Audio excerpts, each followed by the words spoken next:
Hello everyone and welcome to part 6 of the Redpill grief cycle. So I always knew that I was going to return to this series because there's always more to talk about, but I just didn't know where to go.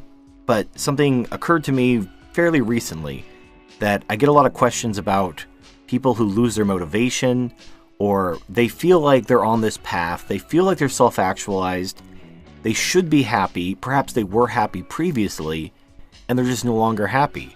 They're no longer motivated. And they, ask my advice, like, did I do something wrong? Am I on the wrong path? Was I incorrect about my meaning and purpose? I just don't feel happy or fulfilled anymore. What's wrong with me?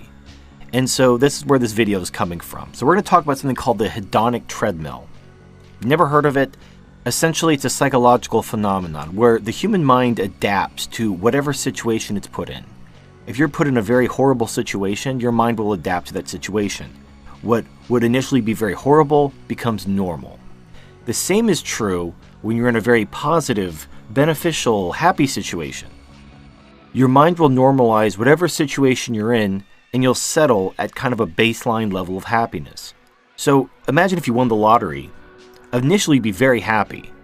But let's say you won so much money that you'd never have to work again, and you've put stuff in investments, and you've traveled the world, and you've bought all this expensive stuff, and you're living in a big house, and you have everything you ever want. Eventually, you'd stop being happy. You'd return to that level of happiness that you had before you were rich. All the stuff you acquired, all the experiences you've had wouldn't change who you were. And eventually, being rich would become your new normal. And then, if you were an unhappy person before, you'd be unhappy again. And if you were a happy person before, you'd be happy again. But the stuff, the momentary happiness that acquiring a bunch of stuff gives you is ultimately meaningless. Ultimately, we need to have a meaning and a purpose which carries us through and gives us something beyond emotional happiness. Living for emotional happiness is like living your life trying to chase women. There's a saying, and I'm not sure if it's a common saying, but basically, if you prioritize money over women, if you focus on making money instead of chasing pussy, you will have plenty of both, because women are attracted to guys with money. However, if you chase women, rather than saving, investing, and building wealth, you're going to have neither women nor money. So it's one of these weird kind of things where if you understand how things work, it makes sense, but on the surface, it almost seems like a paradox. You would think that whatever you prioritize, you should acquire. But in truth, just like, how chasing pussy can lead to neither and chasing money will lead to both, chasing happiness leads to neither meaning, purpose, or happiness. You'll find that your life will be hedonistic and unfulfilling and miserable. But if you chase after meaning and purpose, you'll find happiness. It's just one of those paradoxical things. But it's important to note that the emotional high of being happy is temporary, as all emotions are. Think about a relationship. When you first start that relationship, you're super lovey-dovey in love, you're having sex all the time, it's just great. After a couple months, maybe a year if you're lucky, those feelings start to fade. They start to be replaced with a more normal mindset. In the Greek language, they have different words for love. This is where the eros kind of love, the romantic, passionate kind of love, gets replaced with a philia or even a pragma kind of love. There's nothing wrong with that. And in fact, this is where, long-term stable relationships are born. You don't have a long-term stable relationship based entirely off of sexual passion. You have a long-term stable relationship based on mutual benefit, a feeling of belonging, family, and so forth. In the very same way, the emotional highs of happiness are temporary, just like eros, that passionate, sexual kind of love between men and women. What you want is meaning and purpose to give your life stability. But that also means that there will be times where the emotional high of happiness will ebb and flow.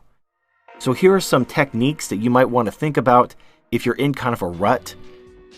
But the most important thing I want to communicate is it's okay to not always be happy. You could be living the best life you've ever lived. You may be fulfilling the meaning and purpose that you've sought for, and there's nothing wrong in your life, and for whatever reason, you're just not particularly happy that day, and there's nothing wrong with that.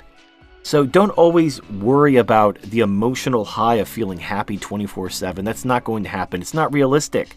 The human mind adapts to whatever it's experiencing and normalizes it.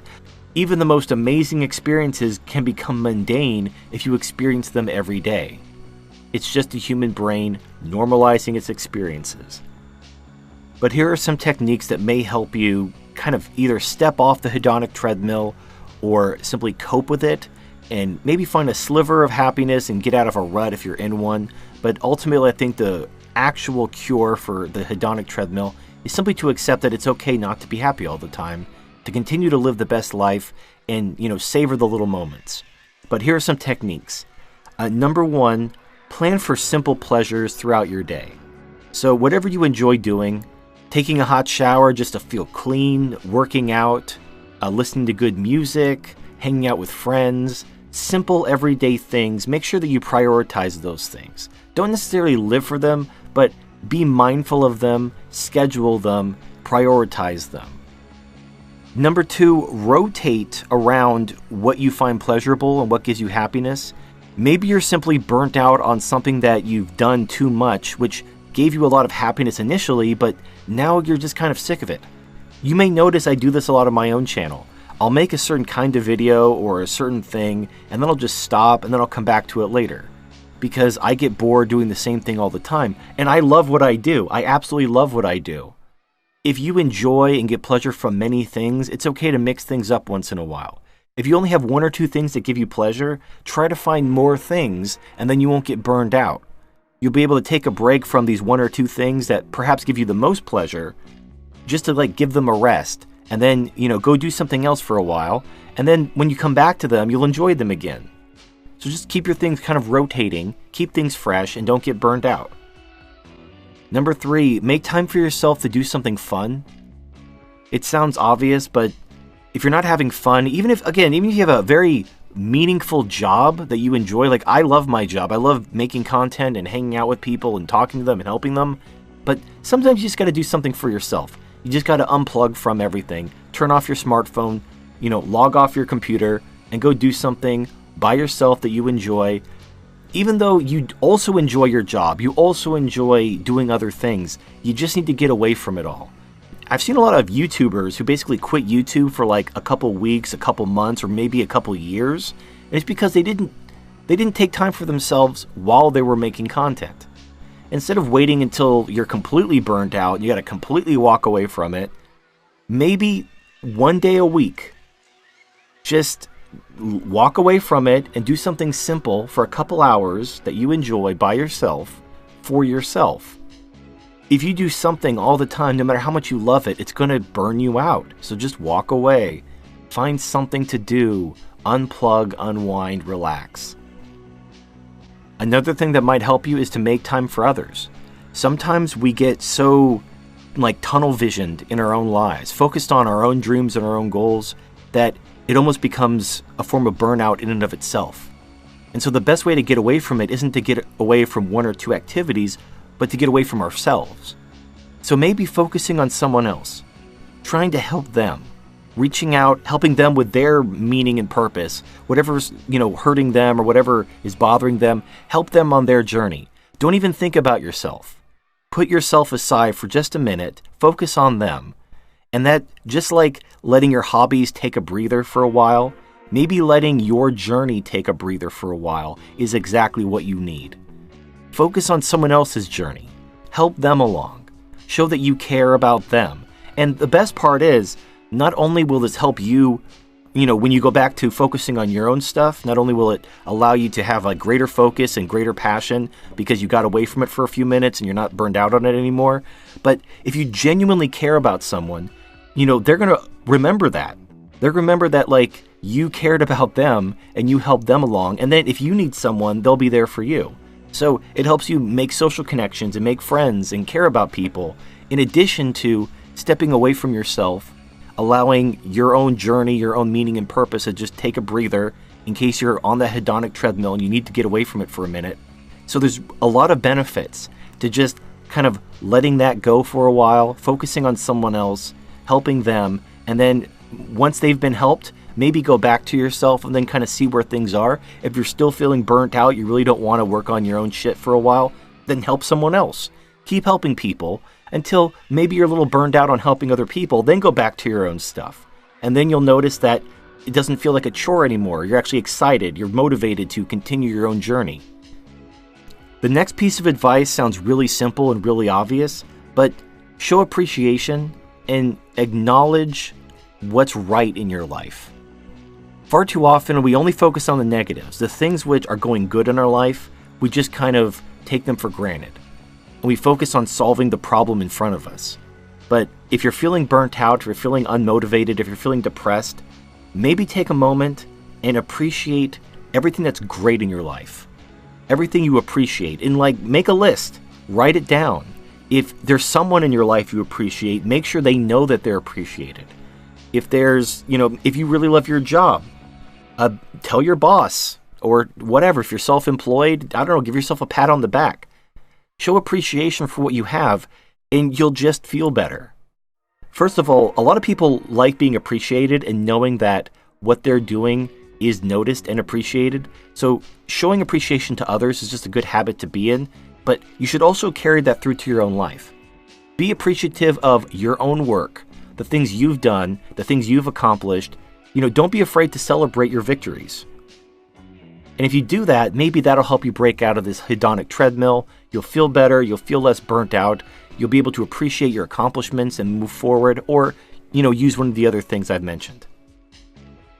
And the last piece of advice is to appreciate and understand that you're not going to be happy all the time. Don't be afraid to try something new. Don't be afraid to get out of your comfort zone. Maybe by getting out of your comfort zone, you make a new friend, you pick up a new hobby, you find something new that excites you and makes you feel happy and motivated again. But if none of that happens, just understand that it's normal to not be happy all the time. Nobody is happy all the time. And that's okay. So anyway, those are my thoughts. I hope that some of these steps might help you maybe recapture that motivation or that happiness, or reprioritize how you think about happiness. I would advise you not to seek after happiness as an end in and of itself, but to seek after meaning and purpose, and the happiness will follow. As you achieve goals, as you fulfill your meaning and purpose, you will feel happy. So this is TurdFlingingMonkey. Thank you for watching, and I'll see you next time. It's the brand new book Sweet Corn and Ass, written by TurdFlingingMonkey with illustrations by Kibo. Meet Mr. Monkey and his pal, Mr. Cat, as they discuss anal sex. That's right, this is a children's book about anal sex. Don't actually give it to children.